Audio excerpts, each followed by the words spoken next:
Despite warning myself against it every single year, I will not get overly excited or overly PO'd by meaningless offseason rankings. But it's July, and my cup of indignity is always full. It's just a matter of where I'm going to pour it. Whose garden is getting this big dose of indignity? And it's July. There's nothing going on of note other than just weird soccer and WNBA controversy. There's some Texans who have made or not made lists on ESPN as they go through all the different positions and have ranked the top 10 at a bunch of positions. And as you might expect so far, because wide receivers haven't come out, all of the Texans' appearances have been on the defensive side of the ball. But they go through and they poll a bunch of executives, coaches, and scouts and rank their top 10 in the NFL. More than 70 voters submit a ballot on at least one position, in many cases all positions, and they ask them, hey, who are the best players at these positions right now? Not projections, not how have they done over the past 5 years, but who are the best players? The Texans, by the way, on FanDuel right now are plus 1.5 against the Bills in week one. I am indignant. I am indignant over the disrespect of a team that has thoroughly handled Josh Allen. And though he might have DJ Moore this year and a brand new head coach and a different defensive coordinator on the other side, not enough. Not enough, my friends. But the Texans are 1.5 point underdogs on FanDuel right now. If we go to the top 10 edge rushers, is Will Anderson going to be on this list? A lot of you watching this already know that he is indeed on this list. When this first came out, I was cool with it. Myles Garrett, number 1. Micah Parsons, number 2, Will Anderson, number 3. And that makes sense. Okay, Micah Parsons, Myles Garrett, they've been doing it a long time. It's known what they are. Will Anderson is still ascending, I think, and still getting better as it happens with pass rushers for the first few years. So I was cool about it. But then the more I thought about it, I'm kind of peeved that they even call the position edge rusher, because I think that's what puts Micah Parsons over the top against Will Anderson, when Will Anderson is, in fact, a better run defender and somebody that needs to be accounted for in the run game, much more so than Micah Parsons. And that's where, when you call it an edge rusher, people kind of think, okay, look, we like that we're calling it the edge position these days. It just makes more sense because outside linebackers forever would be called defensive ends, but then it just messes up the voting and the nomenclature and everything else like that. An edge defender, I think you're more likely to think, oh, yeah, edge defender, both the run and the pass. As soon as you see something on the ballot, edge rusher, you start thinking about pure pass rushing. And Myles Garrett and Micah Parsons, I think, are just in a different category in terms of, as one scout said, over the last couple of years, these are the guys who just don't get blocked in the NFL. They've just got an elusiveness, a slipperiness to them, and then just extreme physical skills that set them apart when it comes to pass rushing. I think Will Anderson, though, is in a different category. He's up in a category of 2 when it comes to Myles Garrett and Will Anderson, I think, in their impact against the run.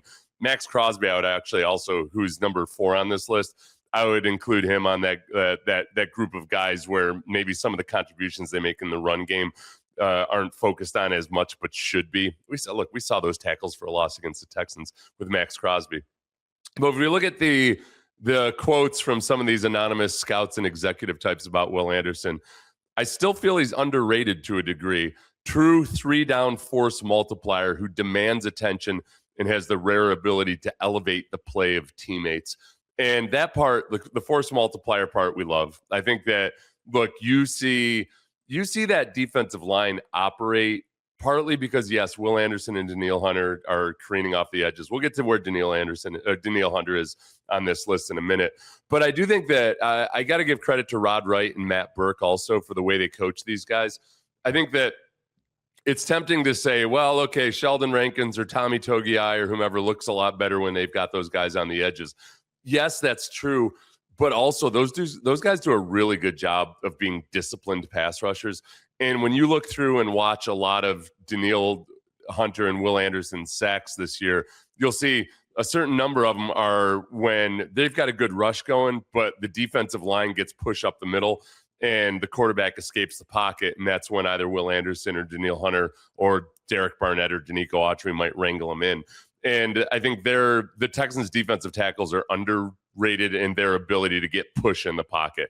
And because they're doing that, because they're disciplined, they might miss out on a few sacks here or there. But the sum total of it is that you get that pocket that's just collapsing and compressing. And then the really, really good athletes out on the edge have the ability to do the most with it. And I think Will, because every single year he focuses in on something to get better at. Last year it was getting better at the top of the rush, and he did that. I think likewise, I can expect another step forward in him this year as long as he stays healthy. He's firmly cemented in the top 3 of pass rushers. And see, I did it. I said pass rushers. Edge defenders. I think he's number 2 right now behind Myles Garrett. If we were to somehow include off the field impact or leadership impact, I put Will Anderson number 1 above both those guys.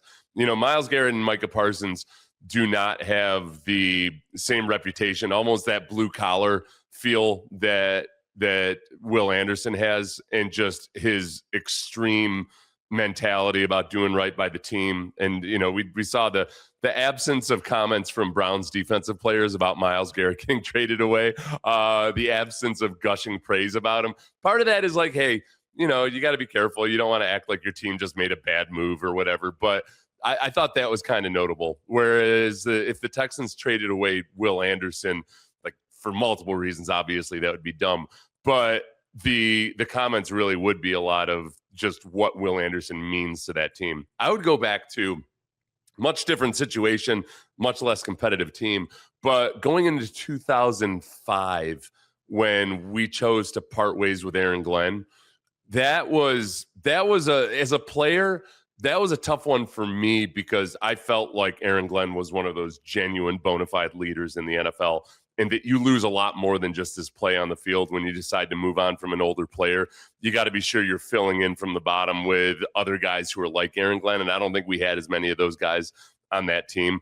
And that obviously, that was a team that we were just about to turn the corner. We'd gotten better every year, and then 2-14, awful. Just an awful experience going 2.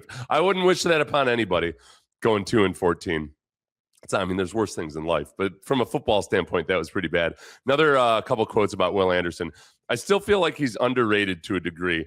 True. Oh, no, I already read that one. A combination of speed to power, then his strength and effort. He's better than I expected, to be honest.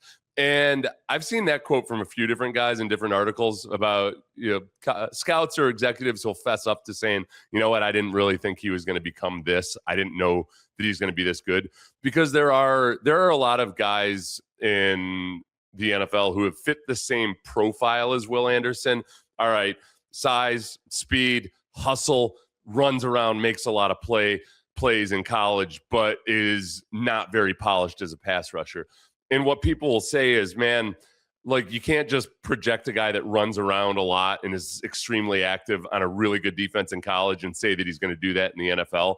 And Will Anderson has done it. If he had not worked on his pass rush technique, if he hadn't been so focused and so dedicated to improving as a player, he would be one of those cautionary tales that, like, hey, look, yeah, he made a lot of plays in college, but he wasn't necessarily doing it in the manner in which you have to do it in the NFL. He's done that, like, every step along the way. He's improved every single offseason. So that's been really good. Part of that is that he's had a really good mentor in Danielle Hunter. Will is going to work hard no matter what. But sometimes, as I can attest to this as a defensive lineman myself, I wish I had focused a little less on the weight room stuff and the workout stuff and a little bit more on the technique side of things. And I was a good technician. That's how you make it with a 5'1" 40 in the league. But I could have been better, and I think it makes a bigger impact. And guys like Danielle Hunter. Hunter and Anderson get me for some reason. Danielle Hunter is that guy. So Danielle Hunter, if we go through the rankings, I gave you the top 3 already. It's then Max Crosby, Aiden Hutchinson, and at number 6, Danielle Hunter. Highest ranking anybody gave him was a 2. Last year, he finished 9th overall, so he's gone up a few spots this year. And I like the quote because I think this is probably accurate. This is from the article. It says, this year's voting served as an appreciation of sorts for Hunter's career. Not a major factor in past year's voting. Hunter garnered top 5 votes on more than half the ballots this time around. I think one part of that, too, is that Danielle's obvious, like, he's done it in this scheme for a couple of years now. But when he came out of Minnesota, that was a defense that blitzed a lot. and there were more times where, hey, okay, it's Danielle Hunter's manned up on a tight end or a running back, godforsaken running back, or he comes clean because the blitz was dialed up properly. And you don't get as much respect for being that type of a pass rusher, despite the fact that he was also doing some really good individual one-on-one work. With Houston, even though he's got Will Anderson on the other side of him, which makes things easier, obviously, he does have to just do more of just flat out beating the offensive tackle, beating the double team, doing a lot of those things where they're not doing as much to try to scheme up one-on-ones for Will Anderson or Danielle Hunter. They just those guys have multiple sacks this year. If I could show you the reel of either beating a combo block or a chip block, max protection, all those things, those guys really have to earn it, and they help each other out. You know, you can only slide in one direction to these guys, but it's frustrating. I think I'll go back to when J.J. Watt tweeted out before the Texans had signed Danielle Hunter, and before even the Texans themselves knew that they might have a shot at Danielle Hunter. J.J. Watt had posted something about Danielle Hunter, basically saying, like, this is the guy. I don't understand why this guy doesn't get more attention. He's absolutely incredible. He's a pass rusher's pass rusher. Guys like J.J. Watt watch Danielle Hunter and think, man, that's impressive. That's stuff that I couldn't do. Like, there's very few pass rushers who could operate the way that Danielle Hunter does and uses his incredible repertoire of moves, his kind of unconscious ability to improvise on the fly. It's really cool and fun to watch, and it's nice to see him start to get some appreciation for it. They also, mid-career, he had injuries, which kind of slowed him down. One NFC executive said about Danielle Hunter, quote, one of the best power rushers of all time, unquote. I don't know how I feel about that one, just because I don't really think about him as a power rusher. You know, it's not speed to power typically with him or a bunch of bull rushes. Jared Verse is the extreme example of that guy's he's a power rusher. So I'll figure out a way to find an insult in the compliment and say, all right, bro, I appreciate you calling him a power rusher, but that's honestly, that's doing a disservice to all of the incredible finesse moves that he has as well. Another quote about Danielle Hunter. Take a look at this guy's career production. There can't be a more underrated, dominant player since I've been in the NFL. His silent tape was unreal. He's a total force. The silent tape got me a little bit. Coaches and scouts and others will watch TV copy at times because you do learn some things from the broadcast, especially listening to the audibles and whatnot. But that's more in game prep, more so than. I don't like it if there's an executive out there who's somehow not even looking at the silent film all that much. He's watching TV copy, and that he calls it the silent film. I just haven't heard that term used before, and it freaks me out a little bit. But his silent tape was unreal. He's a true force. Texans over under on the season over at FanDuel is 9.5, and I think you guys know how I feel about that. Much like I feel confident about the Texans versus the Bills in Week 1. The Texans at 9.5, when you have a defense that was elite last year and now is returning all your starters plus adding a couple guys to the mix, like, it doesn't take rocket science. You're playing in a weak division also to see how they can get to 10 wins without, I don't want to say without batting an eye. They started off 0-3 last year. We're not talking about the offense today, okay? We're on these top 10 lists. And they haven't gotten to receivers. I think Nico's going to be Dalton Schultz. It'd be interesting to see where Dalton Schultz is on the tight ends list, because people still look at him as a guy that gets a lot of production, but not the red zone production that you want. It doesn't offer you a whole bunch as a blocker, obviously. But we do have the cornerbacks to talk about. This one, I'm holding off in reserve any kind of indignation I feel about Kamari Lassiter not being in the top 10 yet. He did make the honorable mention. We'll get to him. But in line with a lot of basic power rankings I've seen of cornerbacks in this offseason, this fell pretty much with the top two spots the way you see it everywhere else. Patrick Surtain, number 1 overall. Derek Stingley, number 2. Some of the quotes about Derek Stingley. And Derek, by the way, he did get at least he did get a number 1 vote at least. And several first place votes thanks to his elite ball production and instincts. No NFL cornerback has more interceptions since 2023 than Stingley, trailing only Detroit Lions safety Kirby Joseph overall. And as a cornerback, it's more impressive to me than as a safety. He's a constant disruptor with 46 passes defended during that span, and he has made consecutive all-pro teams. First quote, and this is relevant in relation to Patrick Surtain being number one and Derek Stingley and why it's that way. A quote from an NFL veteran offensive coach says his zone vision is outstanding. He can play man at a high level, but the way he sees the field and anticipates in zone is special. So Patrick Surtain plays for the Broncos. The Broncos blitz a lot, and they play a lot of man coverage. The Texans are way more balanced in that regard. They play a pretty good blend of coverages and not nearly as much man as a team like the Broncos. So, and I think that, look, man coverage gets more respect. People look at it like, okay, that's the pinnacle. Those are the rare athletes that can do that.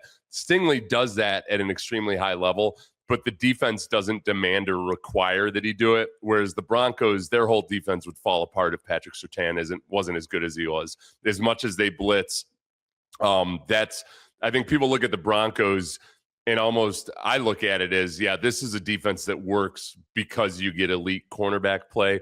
Where with the Texans, I look at their defense and say, okay, well, they can play the way they do because they have an elite pass rush. It's the engine of the defense. So Stingley's sitting back and playing zone more than he would in a lot of other situations. The people are always going to kind of just buck him down a notch from somebody who plays in a real man-heavy scheme all the time. But when he is playing zone, that is where I think an underrated aspect to it is that, man, a lot of guys who are really good in man, like Sauce Gardner, struggle in zone and they don't have the eyes for it or they don't have the football IQ for it. And that's what Sauce Gardner is. Like, yeah, stick him out there and let him play man. He's going to be just fine. But if we want to do some funky stuff or we want to play some zone, he's not always on it the way that Derek Stingley is. And I think that's where Derek Stingley's football IQ and his ability to read a quarterback's eyes and do all these things lead him to get 4 interceptions in three of the last 4 seasons in a way that a lot of elite young cornerbacks, that tends to subside over time. Teams just don't test him as much. I think Stingley's got a chance to really continue his elite ball production, his turnover production as he gets older, as long as he's playing in this scheme. And as long as he's got a guy like Kamari Lassiter playing on the other side. Because they can't just pick on Kamari Lassiter the way teams that have a dominant cornerback and then a lesser cornerback, the issues they would have, where they'd really have to get a lot of extra help to that other guy. All the time he's going to get tested. I think was it Lenoir, the number 2 cornerback when D'Amico was in San Francisco. That was one of the dynamics on that team. It was just he was going to get targeted a lot. You don't see that with Kamari Lassiter because Kamari Lassiter is so good. Elite, another quote from a veteran NFC coach. Elite feet and back to the ball instincts. If you throw a 50-50 ball, he's probably going to come up with it. And the quarterback will choose to throw some of those because the pass rush is so good. Yeah, going back to the whole pass rush dynamic, the nice thing is I think a lot of quarterbacks are in making the decision on whether to throw a 50-50 ball up in Derek Stingley's direction. It's a harder decision to make when you got pressure in your face. And if you haven't worked your way over to the other side of the field in your reads and what have you, that's where the pass rush really comes in. And I think Derek Stingley continues to capitalize on that. I don't think it's going to be a step backwards or anything for Derek Stingley. When it comes to Kamari Lassiter, there's things working against him. So he's in the honorable mention as a guy that received votes. And he was the first guy listed. So let's call him the 11th ranked cornerback in the league right now. This, again, indignation in the face of a compliment. I'll do this. Quote from an NFC defensive coach. The best number 2 corner in the league. Well, all right. Like, best number 2 corner in the league doesn't tell me much, right? Okay, that's cool, bro. I hope you're one of the guys that voted him in the top 10 as well. So, yes, I think I still look at him as the number 2 cornerback next to Derek Stingley. What Lassiter does do, though, and again, going to people kind of have their archetypal image of what a good cornerback is in their minds. And they're thinking a guy great, can run with a X receiver all the way down the field. So elite top end speed, ball skills, his cover corner ability, all of that stuff. And Lassiter does all those things, but he doesn't necessarily do it in the orthodox fashion.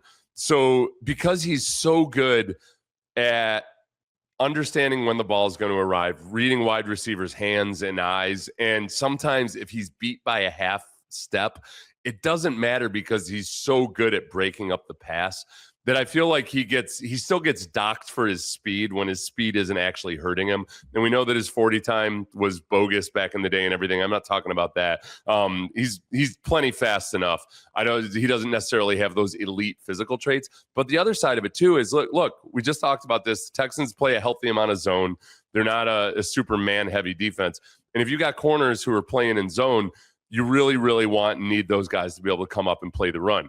And he does that incredibly well. Like, I love this last offseason was fun because I saw so many guys like Adam Archuleta or other former defensive backs who are active on social media putting up shots of Kamari Lassiter coming up to set the edge or to come up and play the run and come up and play on screens where they just say, look, this is picture perfect. This is what you want. So there's an element to Kamari Lassiter that you can't, like, without his physicality and without his willingness to do the dirty work, it's also really hard to play the type of defense that the Texans have. So he's very, very valuable to that defense. We saw what happened last year, both with the Colts game without him in there, the Chargers game without him in there for a damn series. Everything just fell apart. So I would have him in my top 10 already. Like, if you ask me, if I have to choose between Sauce Gardner and Kamari Lassiter, I'm taking Kamari Lassiter every day of the week. There's zero thought about it. And I understand and know all the things that Sauce Gardner can do better than Kamari Lassiter. But you know what Kamari Lassiter does? Any damn thing you ask him to. Sauce Gardner can't do that. He doesn't do anything you damn ask him to. Doesn't come up and play the run.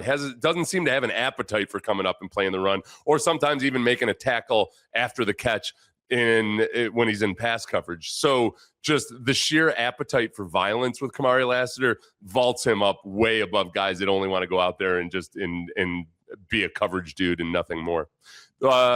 Another honorable mention here. This isn't on the best of list, but Benjamin Solak on ESPN. Since we're in the ESPN wheelhouse right now, Benjamin Solak did a list of breakout players.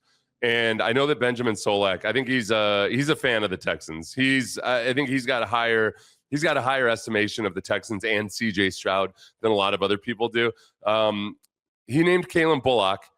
And my first thought was, well, I mean, is Calen Bullock really a breakout candidate when he already made a Pro Bowl this year? A lot of people feel like he's already one of the best safeties in the league.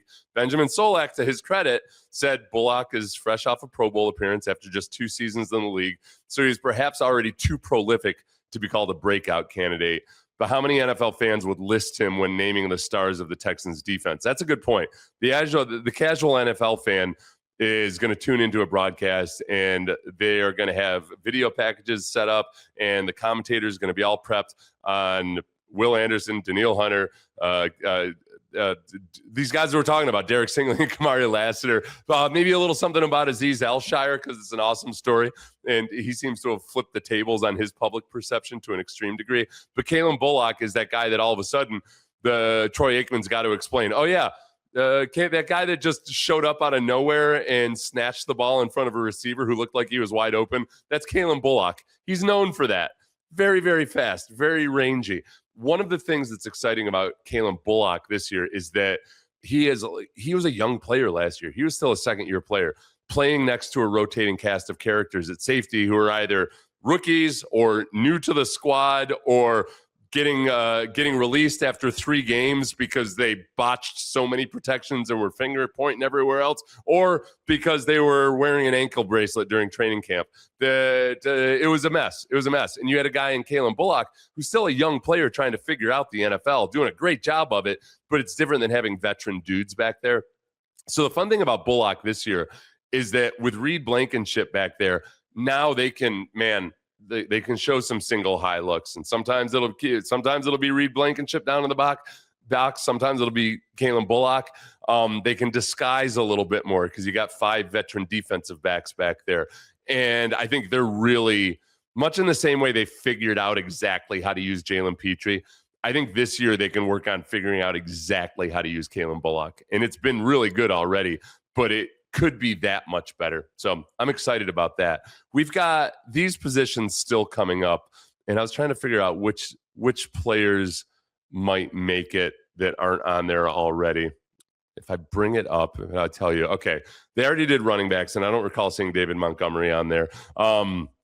Defensive tackles was today, and none of the Texans defensive tackles made the list. I'm cool. Tommy Togiai's got some time to get into people's consciousness this year. There are a lot of quote unquote ball knowers who really like Tommy Togiai, and I think they're going to be talking about him a lot more, especially because they'll probably be talking about Caden McDonald in a lot of broadcasts. But you're going to have to point out that, why isn't Caden McDonald starting yet?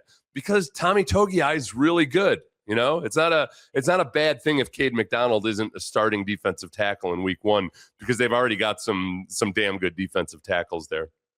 Tight ends, we already talked about. That'll be interesting. Offensive tackles, I don't think we're going to see anything there. Interior offensive linemen, Ed Ingram will be an interesting one, and this is going to come down to a personal appetite, because he was awesome as a run blocker last year. He's been in the league for a while, and his first few years were kind of inglorious. So I think it's going to take a little while for him to work into it, but I wouldn't be shocked if I see him on a list. Wyatt Teller, I don't think he was on the list last year, but I'll check and see. But he wasn't at his prime last year. So I bet he gets a couple of votes, and maybe he's in the honorable mention area. I don't expect CJ to be in the top 10 this year. Off-ball linebackers, I think there's a really good chance Azeez Al-Shaair is in the top 10. Wide receivers, we're going to see Nico Collins. My breakout candidate would be Jaden Higgins this year.